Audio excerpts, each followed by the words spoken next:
record. Hello, everyone. Welcome to Creating a Data-Driven Culture with the Nonprofit Coach team. I will share that some of what I'm sharing today actually came from my work with Kedra Cheney. If anyone knows her, she is amazing at web analytics, and I'd be happy to connect anyone to her if they're interested in developing that part of their data-driven culture. Yeah. So I am Elizabeth Finlayson. I am the CEO and lead coach of the Nonprofit Coach. And my mission is to create a fairer and more equitable, inclusive world filled with empathy and beauty. So thank you for joining us today.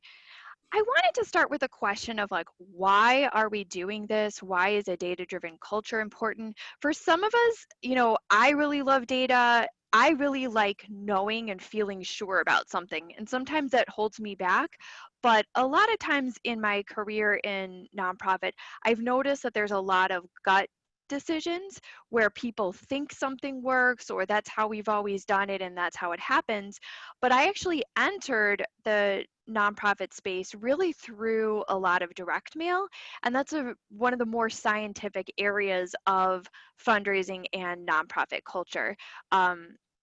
There was a lot of great research that was done decades ago where they would even monitor where people put their eyes on a direct mail letter so they could tell what do people read first, how much do they read, how often, how do they approach those things. And so I really liked going into a situation knowing that what I was doing worked. And then I also like to test, do these best practices or the things that we know really work with this particular group? Everybody is nonprofit and the people who follow them are different. And so I have actually done tests before where I found, wow, this is a best practice and everybody says this is good. And for this particular audience, it seems like it's the opposite. And I did a test once around direct mail, and I believe it was about including a return envelope or something like that. Oh, it was a reply device, including a reply device in the direct mail. And I did a test and it turned out that that particular audience responded better without. I was like, that saved me money and time, and it was against best practices. So I think that's why testing is really great. But I think if we're the kind of person who likes data and the people around you maybe don't see the value yet, or people are stuck in doing things the way they are, it's important that we have an answer for why we're doing this. My experience in nonprofits is I have people who are interested in data or they use it, hi Jeffrey, for particular pieces, and then I'll have people who were like, I don't open the database, I don't do this. And so you have to have a good reason for other people of why you might do something that looks like or feels like more work. So I think one of the first and most broadest, most general answer is really to make something better, is really the place to start. And, looking at something like benchmarking, a lot of times we're doing all of these activities all over the place, and we actually haven't even marked down how effective what we're already doing is. And once we can do that, then we can actually see, I don't know about you, but most people I know in nonprofit have way more work than they have time. And if you can figure out that a couple things you're doing aren't working and you can just drop them, that is such a win, right? It really saves you a lot of time. So I think sometimes just starting by figuring out what are you doing and is it working is a great place to start. The other thing is really answering the question, like, what problem are you trying to solve? And when I say this, there's a million problems that you could be trying to solve. Like as a nonprofit, many of us are trying to solve a societal problem, right? So there's those big, really broad problems we're trying to solve. But it could also be something around we lose a lot of our staff. We have really high turnover. Or I just want to be better at fundraising because I feel that we don't get as much money as I feel like we should, and we need it for what we're trying to accomplish. There's all kinds of things, but once you can narrow in on a problem, it's much easier to get other people to understand why you would want to go through like the complication around tracking or analyzing data. So I'm going to stop there and I'm just going to ask people, do they feel like they get pushback from people in their organization around collecting data, using data, analyzing data?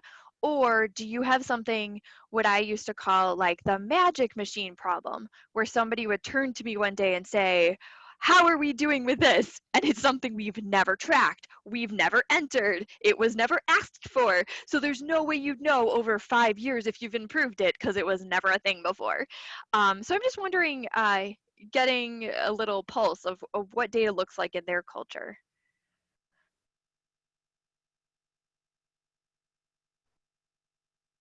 Well, I don't have a nonprofit right now, but Mm-hmm. I am, I'm in the process of working with you to create one.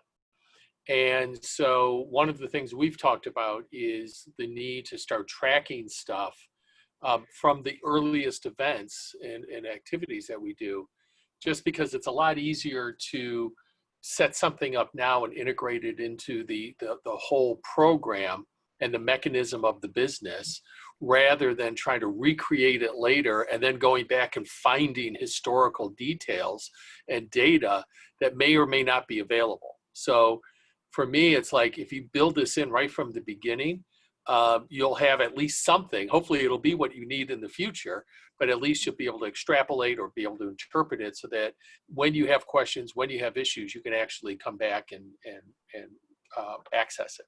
So. I think that's a great point. And I think one of the ways that that shows up is when I've noticed, like, for instance, in fundraising, let's say somebody is doing like an end of year campaign and they're sending out several emails and, some letters and things like that. It'll all get put in one pot that's like year end.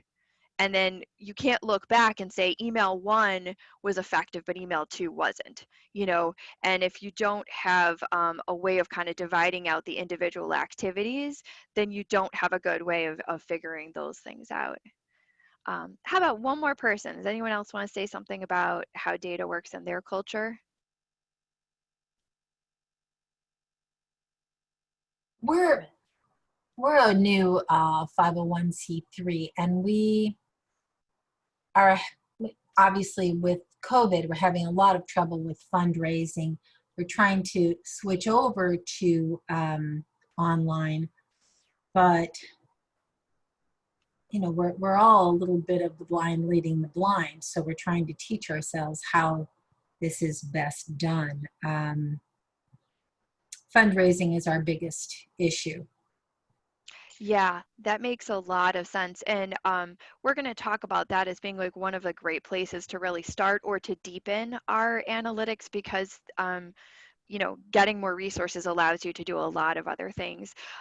Cynthia shared here that demographics are key to fundraising and grant writing, and that they just started tracking that information. I think that's really true. That there's a lot of funders that are interested in knowing who you're reaching and who you're working with, as well as needing to know this for how you're responding to the people who follow you. All right, let's keep moving forward here. All right. So let's talk about potential uses of data. And we've already started this. Of course, there's a million things you could be doing with data, but I really wanted, as we talk about affecting a data culture, I want us to look for places where we can find wins. Some of the places that are easiest to think about collecting data, using data, are around fundraising, programming, and marketing. And so why fundraising obviously makes sense is people want money. Right? That's a great one. But there's also often there's already some metrics built into fundraising, right? Like one of the things I've always loved about fundraising is whether you hit your dollar goal or not, right? Like you did it or you didn't. Pretty straightforward to start, right? And then you can go into a myriad of other things like the number of donors, the average gift, the response rate, donor retention, your ROI. There's like so many things you can get into, but for a lot of organizations, it makes sense why they would invest time and energy on that. And then I just want to say, personally, as someone who's been in the sector for a couple of decades, that improving programming is really important to me. it's frustrating to go about and do all of this thing where you're raising all this money and to find that a program doesn't really do what it's supposed to do or it doesn't align to the vision. And I think part of that is actually, as we talk about culture, really creating a learning organization. I think for a lot of nonprofits, one, it's hard to take the time and the energy and the money to do these things, but that it's also hard to maybe find out you were wrong, or maybe we didn't help people in the way that we thought that we would, or that, it could be something like maybe by getting together, there's been some research that shows if you're bringing together a lot of troubled teenagers into one program together, it actually can have negative outcomes instead of positive ones because they can negatively reinforce each other's social behavior. And so that's the kind of thing you don't know without a really good study. And lots of people will think, oh, it makes a lot of sense. We're going to get these kids together. We're going to put them in this program and we're going to help them. Yes, you need to help them, but that may not be the way to do it. And we have to be humble and we have to be willing to look and say, okay, maybe this year's wasn't good, but maybe next year's will be, or how do I get it better from here? And so I really just want to put a very strong plea on improving programming. And we know our funders are pushing us in that direction, right? More and more, they're asking for that data as we're filling out our grant reports.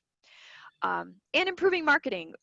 Marketing also has a lot of metrics that are in it. There are great tools like web analytic tools and things like that that allow you to figure those things out. And Sharon, I know you do a lot of those things in your work, so I know that you see that. Yep. Mm-hmm. Anything anyone wants to add about potential uses of data? Yeah, go ahead, Jeffrey. One of the things that I've encountered in a lot of different organizations, both for-profit and not-for-profit, is the absence of data leads to suboptimal decision making. Oftentimes you'll hear people say, I think this is what we should do. I believe this is the right direction, or I want to make sure we get this thing done. And what happens is if it's based on rank and hierarchy, it gets done because you're outvoted. What you want to do is move from what you think to what you know. And when you're looking at how important it is to raise dollars, as Paula was saying, when they give you money, they want to know that you are going to do the right thing with the money. Increasingly, they're looking for what are the results. Now, a lot of times people will use ROI as to understand what's the return on a decision, okay? And the decision creates a lot of different actions. Some of them are manifested in programming. But if you don't really measure how much impact your programming is having, well, how do you get back to ROI? How do you go and say, well, this is what we actually accomplished with the dollars you gave us? So you get this churn of misinformation or massaging of information, which is really a perspective rather than saying, here's what we did. Here's the impact we had on the community that we're serving. This is no different than what companies are trying to do with the services they provide for a fee versus those that are provided for free. Same concept, it's just that we need to understand what's the value. And when you start connecting value back, you get back to a different set of metrics. I think that makes a lot of sense. And I think in our sector, I feel like we're a little bit behind compared to the for-profit sector in looking at this because, for a long time, just doing good was good enough, or thinking that we're doing good, or the way donors funded organizations was they often funded a lot of organizations at small dollar amounts. Now, donors themselves are more strategic. They might say, I'm going to go with just a few organizations and I want to make sure that they're really effective. Mm-hmm. And so I think this is a good reason to transition into this next one of how do I affect culture? Because I'm assuming if you're on this call, you have an understanding that at least their data should be part of the conversation. And data is really trendy right now. So we know, right, like people are talking about it and they're saying about big data. But for many of us, we're in these like small shops, just trying to get through the day, right? So I just want to talk about like how we can do this and how we can start and how we can do it simply. So one of the things that I found is really like finding allies. So you're often not going to turn around an entire culture unless, you know, as Jeffrey mentioned, like in hierarchy, if you're really high up.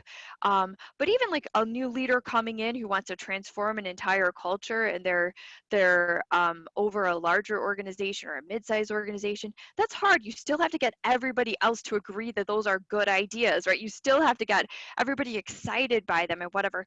And so really, you know, finding some allies. I've often found as a fundraiser, I could talk to people in the marketing department, and we both were a little bit farther along in the idea of measuring our impact.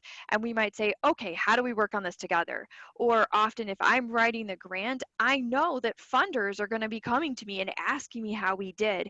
And so I then need to have those conversations with the program staff and say, look, this is what's being asked of me.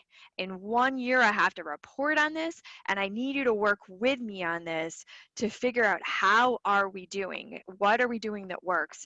And usually there's kind of a we're having to find a middle ground because I often want to come in and, you know, really be able to state an impact. And from the program staff, they're working on the day to day and they're really trying to just get something done. And so we have to find like kind of a middle place, but really finding those allies in the culture, even if it's just one other person, can make a difference. Finding that one project that's easier, I think often is a really great place to start too.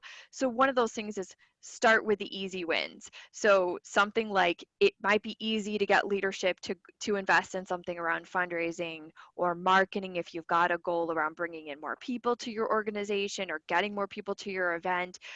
Thinking about what are those things, and also looking at like when we talk about an easy win, it should be something that maybe there is some data around it already would be a great starting place for an organization.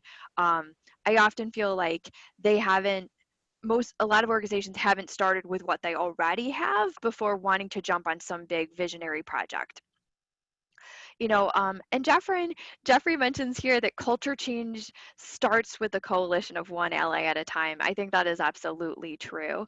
And I didn't put this in as a bullet point, but communication. I found that when I get my one ally and we start working on the project, it's like, okay, who do we enroll next? Who do we have to talk to? My boss, her boss, the ED, and start going through those chains, having those conversations, then bringing up at the meeting, then reporting on the progress at the meeting. Even if, you know, maybe that wasn't part of the original formal agenda, maybe nobody assigned it, but if you can keep having those conversations and people can see the evolution and then see where you end up in the end, people will start to think for themselves like, oh, well, what can I do in my program that does this or my project? Um, Another way to get allies is to make somebody else's life easier. You know, it's great when for ourselves we're thinking like, oh, I really want to know this or I want to do this. But if you could help your program director make a better, easier, faster decision, um, it might be worth the extra work, you know? And again, we talked about what problems do you need to solve? So there might be something that's kind of already brewing in the organization. Did your last event fall flat? Are you not getting enough new people interested in your organization? Maybe everybody's really loyal, but you're just not getting new people to come and find your organization. Maybe you've just never done anything to really assess the impact of your program. So really just looking at like, what do you need to solve is also a great way to get other people aligned around it. And like I said, start to align around that vision. If you can find those allies and solve problems, then you can start to all kind of go around a particular vision. And Jeffrey mentions here in our chat, embracing the 3 C's: communication, collaboration, and cooperation. I think absolutely that makes a ton of sense. So again, I'm going to stop there and say, does anybody have a question about culture or even something they want to say that they found a challenge for their own organizational culture?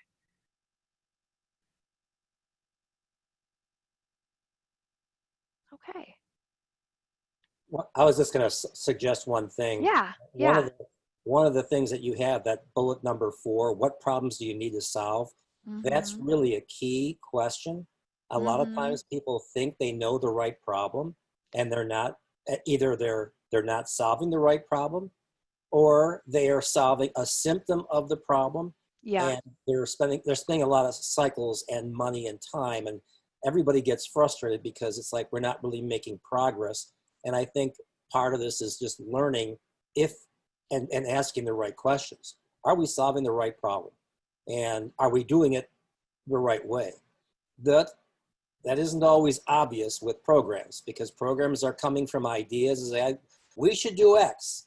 Okay, everybody says that sounds really good, but what problem are you trying to solve with that idea? And if you don't connect it, uh, the fun goes away real quick.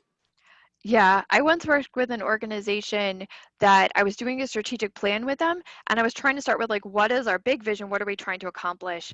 And then bringing it down and down to our programs. So then we'd say, do the programs align with the vision and what we're trying to accomplish? And I was getting a lot of pushback around, this is what we do. Can we just like measure that?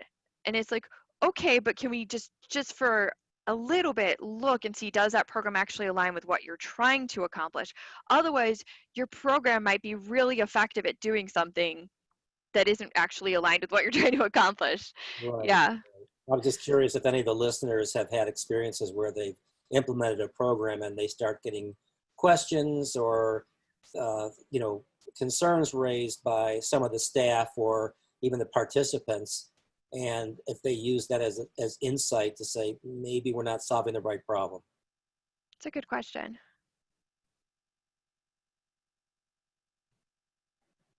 I wish I had a staff and a culture and all those problems right now. We're still too early. You will soon. I think I'm your staff, and I'm determined to be very problematic for you, Chris. I expect nothing else. Thank you. So, this is interesting. So this came from my work with Kedra Cheney, and we talked about measurement approach. If you look at my LinkedIn, I have a larger deck that's on there from a workshop she and I did together. But one of the things I learned from her was when you're coming into a data environment, to really starting with a top-down approach and defining a set of goals, going bottom up and really just like seeing what's in the data and having like a beautiful data exploration sounds great if you've got like the time, money, staff, all those things.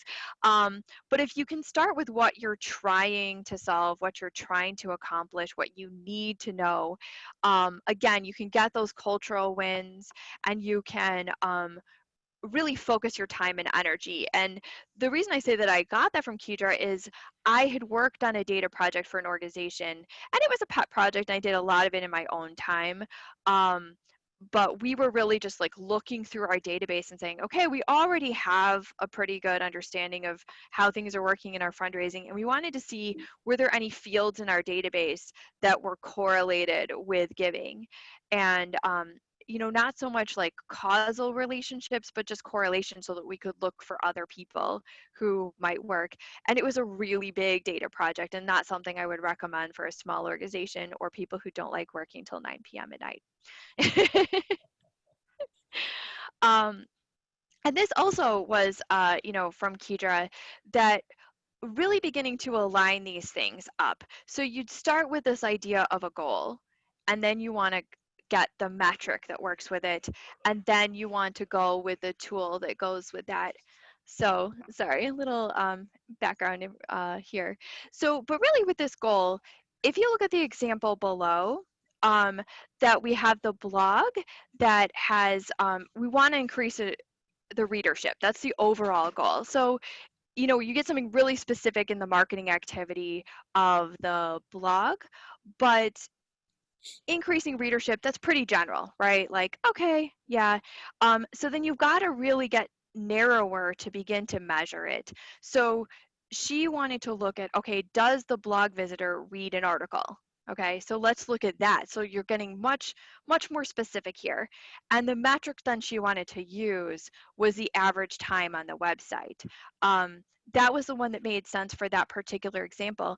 Depending on what kind of tools you have available, that may or may not be what you want to use. You may be able to look at what people are clicking on. You may be able to look at those things. But if you're saying reading an article, average time on website is going to take you longer to read the article, that looks like a good metric.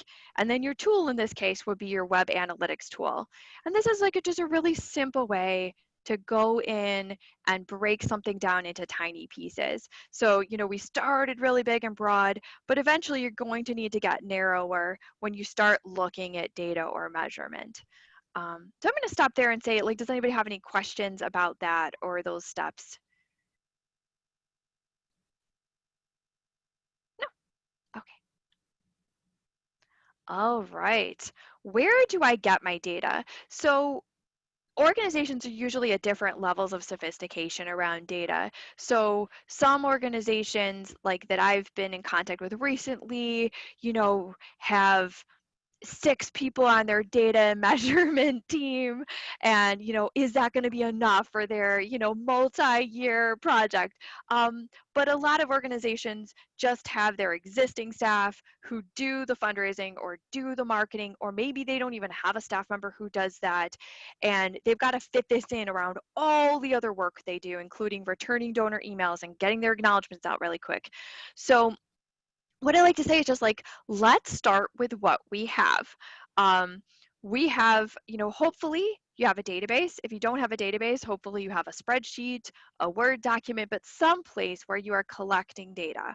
I would definitely want to see organizations collecting names, addresses, email, gifts and dates and those kind of things. I was just working with an organization. They've just moved on to a new data platform, and they were like, I'm having so much trouble getting my old data in. I'll just start over. Your data is such a gift because these are the places you can start to see trends or behaviors. You can start to see like, wow, you know, even though everybody, usually makes gifts at year end, for some reason, I've got a large group of people that typically make their gifts in the spring. And that's something I could see. Or I have donors who give 5 years and they drop off. I don't know why. Something happens at 5 years. You can't see those things if you're not tracking your data and you're not looking over time. Your website, as we talked about with web analytics, it's a place to know, like, are you getting people in? And then are they staying on your website? I was just on a webinar about nonprofit websites, and they were talking about a lot of nonprofits send people off their website just as like, oh, go to YouTube and see this and go and see that. And they're like, actually, you really want to be keeping people on your website. And just even that framework could make a difference. And then you can say, oh, well, then what do I want to measure? What do I want to change?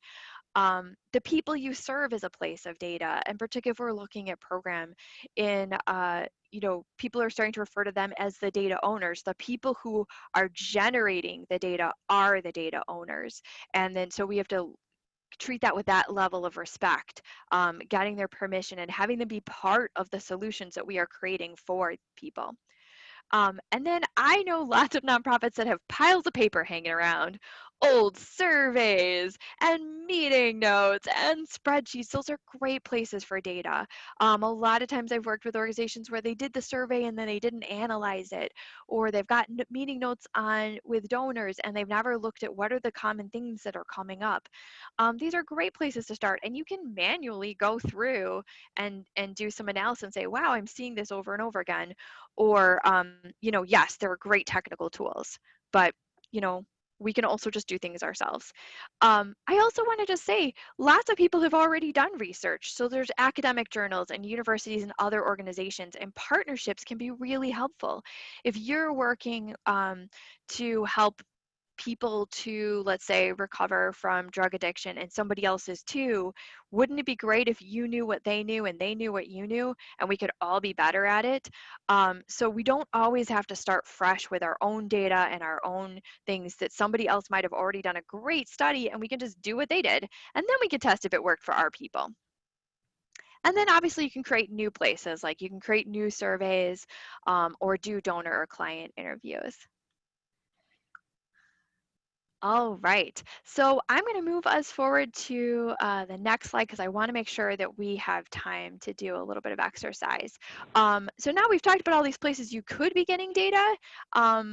It can feel a little bit overwhelming. And so I want to go back to those like big wins. Here are some things that you could look at. So one is that we know historically that donor retention, so your ability to keep a donor from one year to the next, across the nonprofit sector is about 40%, which means we lose 60% of our donors every single year.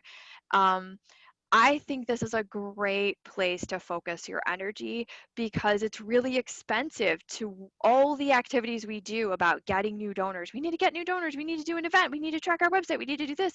But if we put that same amount of energy into keeping our donors, it would be cheaper and easier, and it would affect our staffing time. It would affect how busy we are. I have a lot of ideas around this, and I'm really thinking about how do we as a consulting profession really help break this wall down for organizations. But I would say for you yourselves, this is a great place to look. And then program activities, right? Do they line up with your vision? How do you know if it's working? And I really just want to make a plea out to the sector not to just measure outputs. So, Chris is developing something new. Is not just the number of people that are there, it's going to be the impact of that beyond that time of the activities that he's doing. So in the example I have on the screen, don't just measure the number of students who went through your program. You could measure, for instance, the number of students who improved between a pre and post test. That's a pretty simple beginning way to start looking at that. All right, now we're going to look for ourselves. So we could be looking at any kind of area in our organization. And we might want to start with a big idea, and then we're going to need to narrow it down when we look at measuring. Sometimes we're going to need more than one metric to measure something. But I really believe that simplicity is important, particularly many of us with no staff, small staff. So I want you to kind of just pull out a piece of paper and jot down for yourself, these 4 questions, really starting with what's a problem that I need to solve? Paula, I think you mentioned about raising more money. So Paula, we could even talk this through together, because there's a lot of different ways we could be looking at raising more money. So I'd love to ask you some questions around that if you don't mind. I'm on. So do you find that you're needing to get in more people? That's where you're finding an issue? Is it you need to get higher dollars from the number of donors you have? Where's your sense of where the gap is when you're looking at needing to raise more money? I think reaching people is our problem. We're a very limited group to a area, to Lincolnwood, and we're helping those people who can't meet a financial crisis, meaning it all came down from that 40% of Americans can't meet a $400 financial crisis, and that's where our group was sprung. So we created a GoFundMe. We linked with a group here in Lincolnwood, and who does a lot of events, and we're kind of the commercial beneficiary of those events. But why we're not reaching, there's 12,000 people in Lincolnwood, 12,000 plus. And our 501c3 is 2 years old, and we average about $2,500 a year for people in need. Well, it's not enough by a long shot. Yeah. So finding those, getting to those people, I think more people would give if they knew we were around. And our second problem is finding the people in need, reaching them. Mm-hmm. We have a source right now through the police social worker. And she connects us. Well, she kind of acts as an intermediary. She doesn't connect us because of confidentiality. But I think if there was a way to reach those people perhaps more directly, we might be able to make a bigger impact, but not if we don't have more money. Got it. Yeah. Well, I really appreciate you being like honest and sharing all of that with us, Paula, because I think you're right. Like every organization I've known from, the highest, most, multi-million dollar organization to the smallest says we need more money, right? It's very general.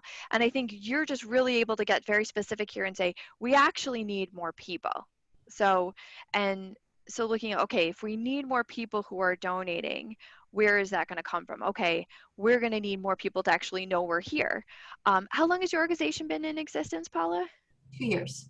2 years. Yeah, right. So you're really new. Like a lot of people just don't know whether they're needing to use the services or whether they're interested in donating. So I'm going to actually start opening these up to the whole group and say, what do you think is a goal that makes sense for Paula?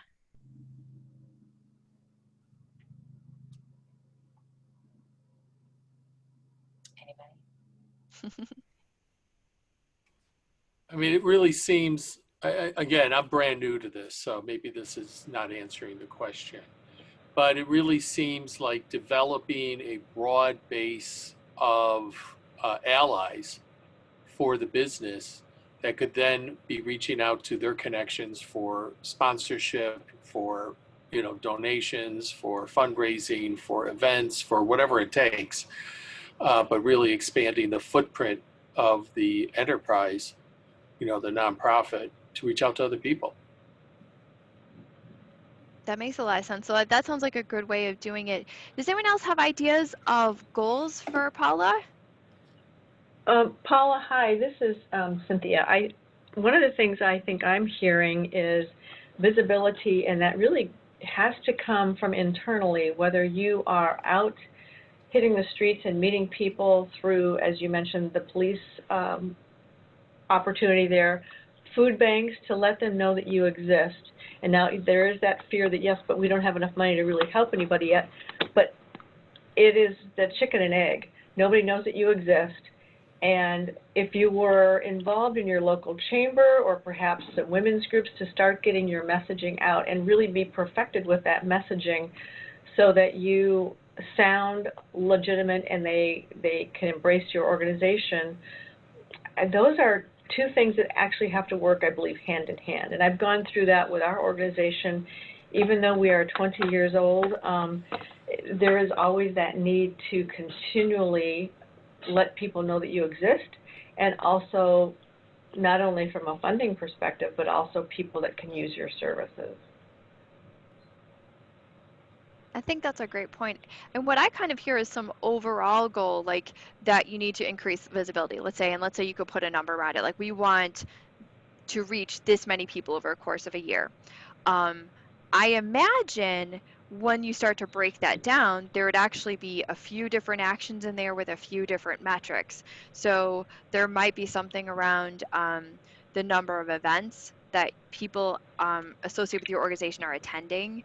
You might have a metric around the number of website visitors you're having, and you might have a metric around, the number of unsolicited calls that just come to you, or emails that come out.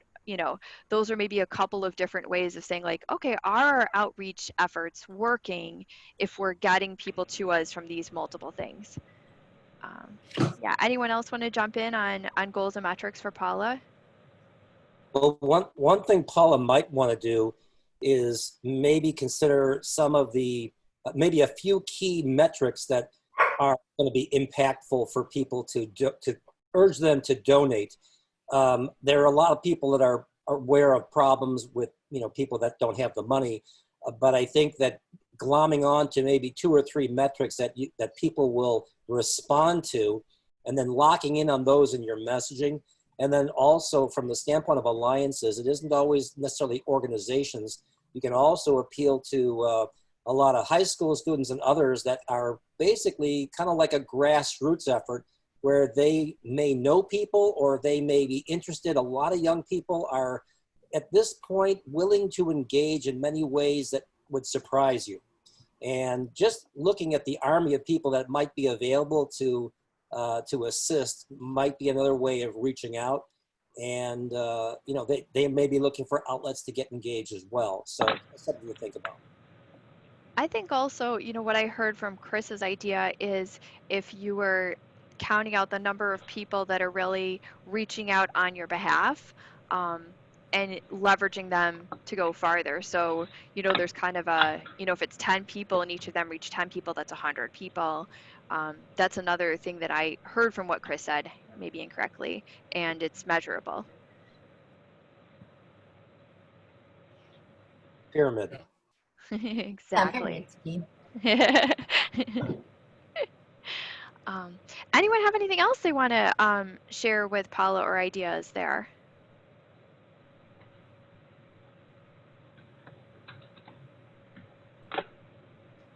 So let's look at all these ideas. Where can we find this data?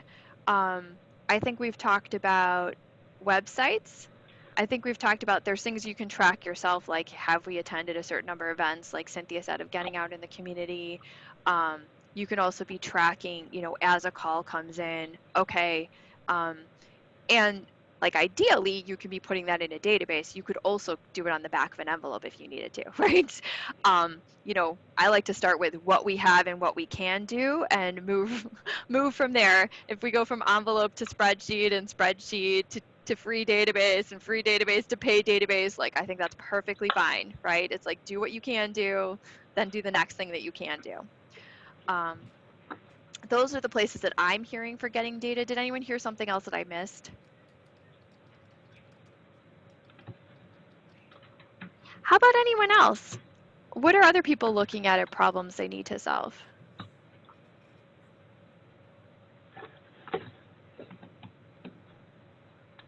What is Cynthia and Sharon? What are their organizations or interests? Oh, that'd be great. Yeah, Cynthia, Sharon, can you share about yourselves? Sure.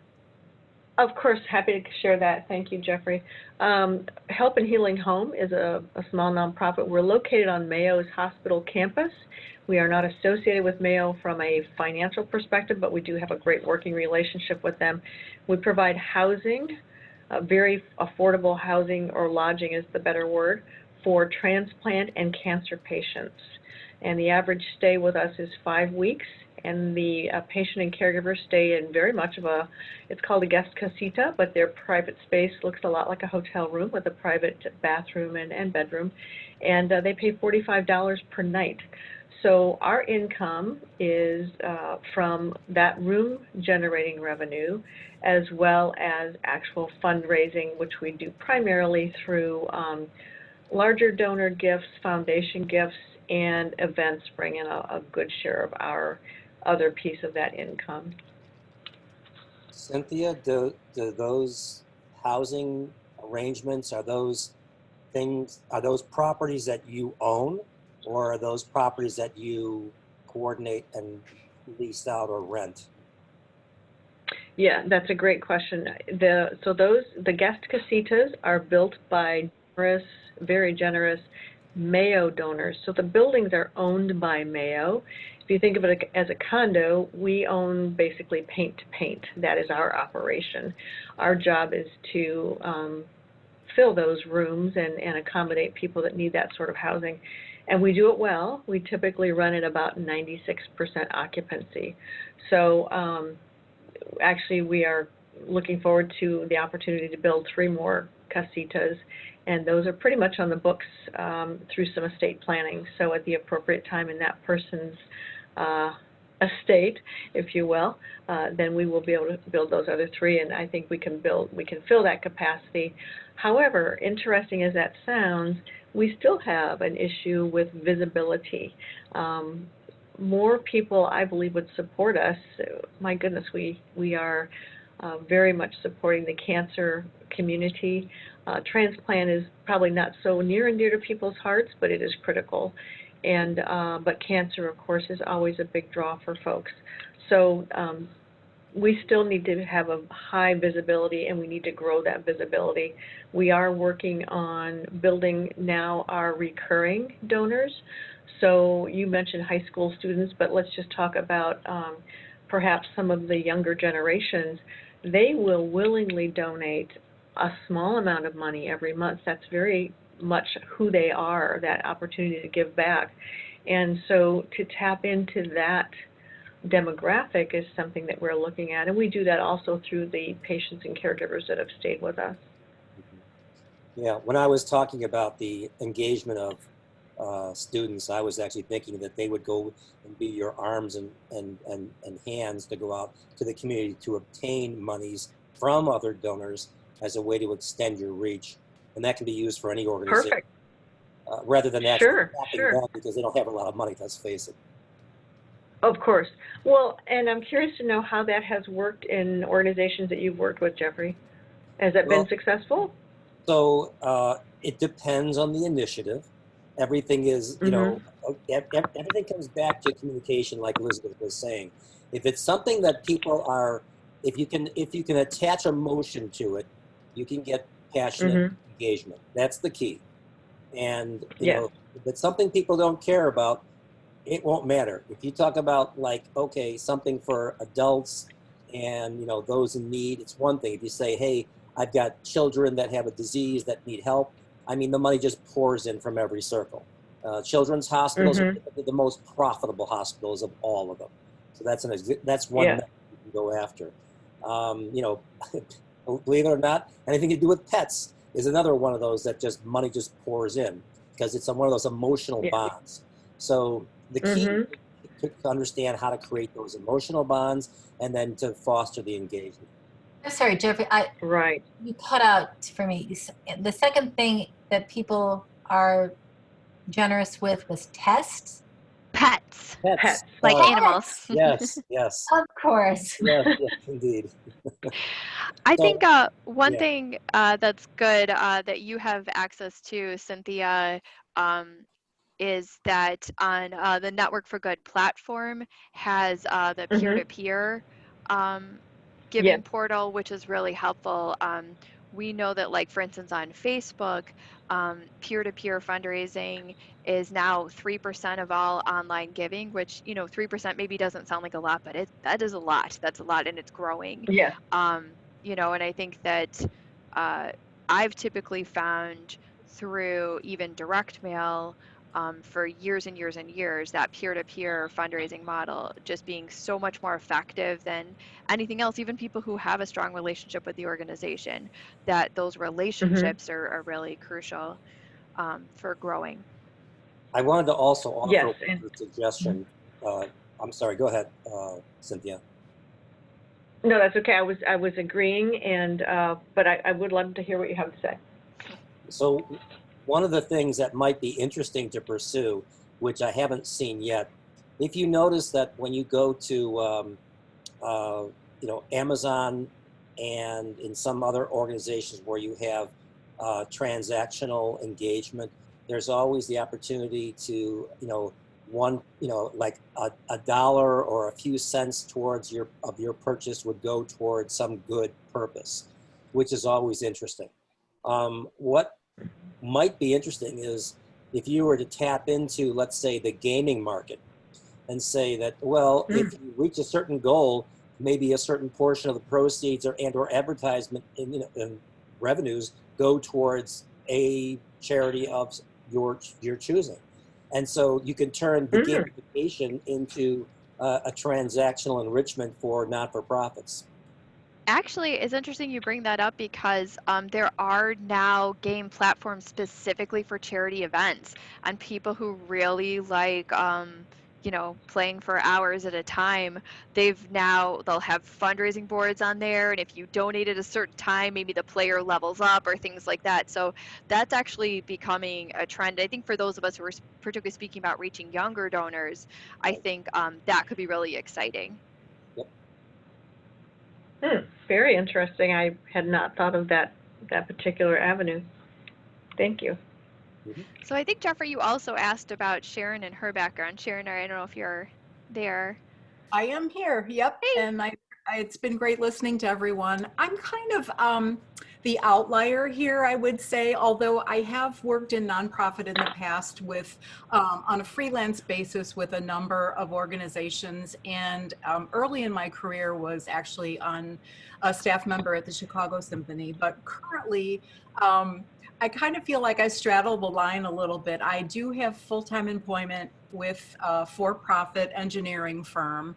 And within that setting, I'm still working with a nonprofit hat in terms of being part of a committee that makes determinations for charitable donations.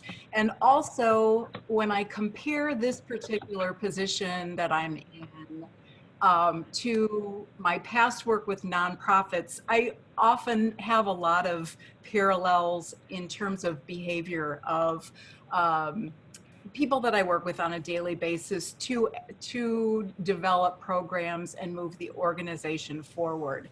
And I'm in a really good spot right now in that it is a 125-year-old company that has finally engaged a consultant to come on board with us to help with our company culture, which is wonderful. So I loved hearing the pieces and comments about, developing your allies. And I feel like I have that in this person who has recently joined us. And for me, I've been with this company for about 4 years, and the challenge that I run up against, which I find kind of ironic in a for-profit setting, I do get backing and support for data and putting programs together to achieve that data so that I can then, and I have I've been blessed in that I also am a graphic designer, so I can put that data into very pretty infographics and provide them all of this information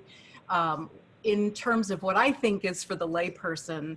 And it is understood, and a lot of people nod their heads and agree, and then it doesn't go anywhere. So like all this money is being spent and it doesn't go anywhere. And my heart just aches because I want to say, okay, then can we take that money and give it to a nonprofit? Because clearly you're not using this for anything whatsoever. So it's just, I'm in a big period of change, and, my nonprofit work, just really feeds into it and has been helpful.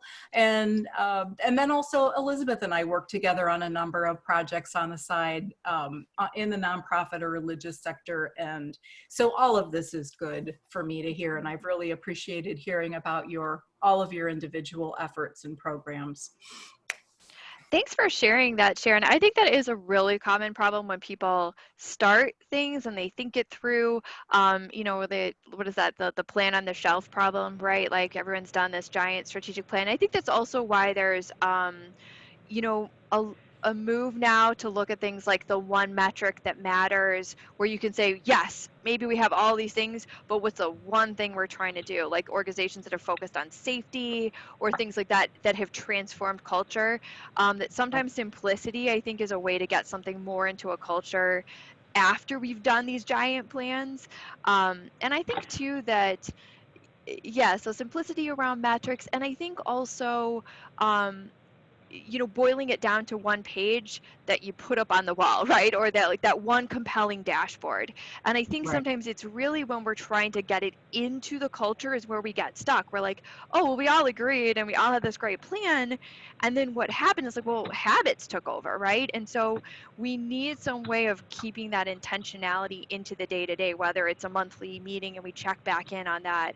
I think the WIGS format is often wildly important goals where you've got this one big goal and you're like, this is our cultural goal, and then we meet on it every month and we do those things. So Jeffrey's saying here, aligning your metrics with your why as your company, which is totally true. It's like, really connecting it back to that mission. I think when people can't see what's in it for them, like when I've worked with those people that there's often sometimes been a generational divide where people say, I won't go into that technology, I'm not going to open that up, whatever those pieces are. When it's like, what's in it for them? You're gonna save, $20,000 or $20 million, depending on the scale, if you follow this. You're gonna have less staff turnover. We don't have to keep spending all this time going back and hiring people. Like, keep connecting it back to why it works for them, I think, are some of the ways that we can help people get it into the culture. what are other people's ideas around this?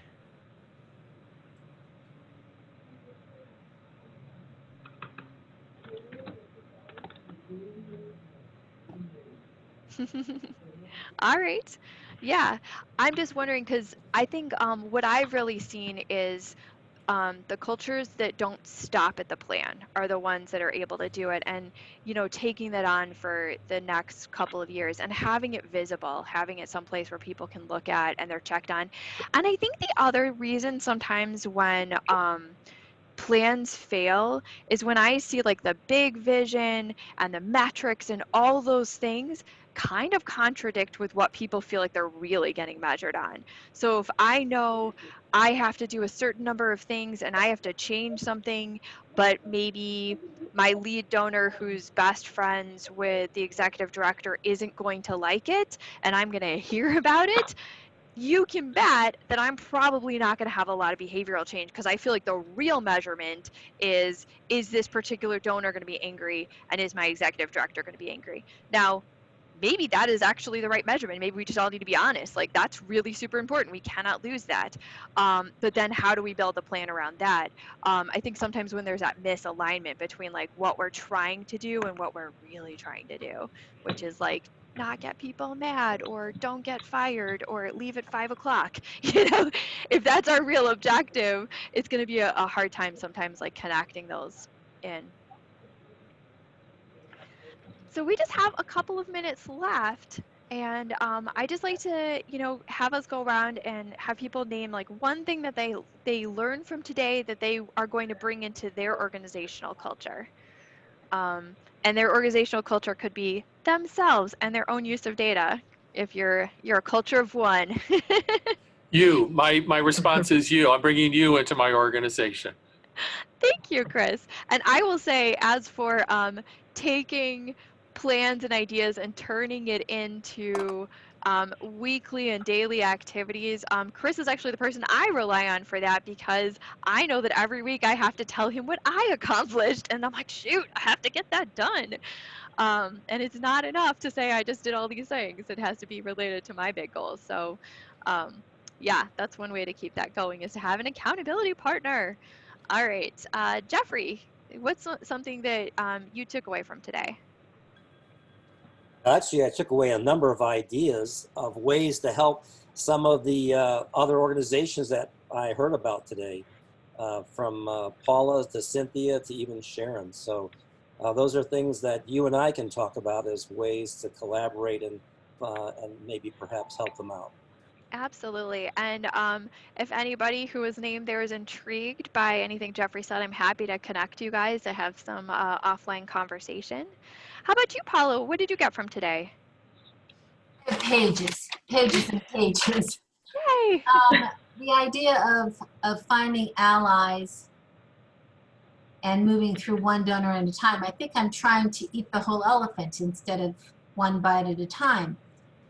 I am concerned as to how I find that first stronger donor, more major donor, or do I want to continue finding lots and lots of little bites? I'm willing to do either one, but that's the thing I have to focus on right now, I feel. Yeah, absolutely. And I'm just going to put in a ploy for focus for anybody who's listening is having worked with organizations for a long period of time, I've really found that when we have 12,000 goals, the amount of progress I see is 0. And when we have one goal, we say, this is the one thing I'm going to grow this year, I see a lot of progress. So if that's the only thing you take away from this, Paula, I hope that that helps you. Cynthia. Oh gosh, some great pieces here that I took away. Certainly, as Paula mentioned, developing allies is critical. Focus too, in a small nonprofit, at least from where I sit, there are so many things on my plate. And I think I see some light at the end of the tunnel, but I believe that a plan that is more focused and more strategically embraced is critical. And you really touched on something, and now I forget who said this just a moment ago, but talking about, actually it was you, Elizabeth, who said that's a great idea, but if the ED and the ED's friend don't embrace that, you're not going to go anywhere with it. And that is critical. If you don't have buy-in from the top, if you haven't made that your first ally, then either the plan won't happen or you're making enemies. And so that's really important, especially in any organization, small or large. But certainly it's something that I have experienced, and although I can look at something from a strategic perspective, if it isn't the strategy that's embraced above me, it doesn't make any difference. Yeah, that's absolutely true. How about you, Sharon? Yeah. Well, just to follow up on Cynthia, which was a good segue, I definitely agree with both of you and others who commented about, if you don't have that upper level buy-in, or they don't feel you're not aligned with what they see as being important, it's kind of a futile battle. So for me, I think I'm going to take away really getting rid of some of the overwhelming feeling and focusing on that one big problem that marketing can solve for the company and for those who are overseeing things right now. And I have a small nonprofit I'm working for that I think that would be definitely beneficial as well. And just to comment on something I heard early when you started, Elizabeth, and I'm not sure if it was you or someone else made the comment about the absence of data leading to erroneous decision making. I'm just going to kind of live in that for going forward. So thank you for pointing that out. I think it's something we all walk around with in our heads, but it was great to hear you say it. So that spoke to me. I think that is totally true. I think we all experience that at a variety of levels. I don't know. It's like I really could, use a survey on my clothing choices for a day, right? Like there's Right. always more data you got, right? I could talk to my children, focus group them, Is this parenting working for you? Paula added a really great point, is that allies don't need to be people. They can also be groups, the library, Chamber of Commerce. I think that's absolutely true. And I think when we're small, we really need to leverage other people's groups to have those big wins. Thank you, everybody. I love when there's rich discussion. It just wouldn't be interesting without all of you and everything you're sharing in the way that you are generously helping each other. So thank you for being on today's webinar. Thank you for having us. Thank you, Elizabeth, and to everyone. Thank you. Have a great day. Thank you, everyone. Bye-bye. Thank you. Bye.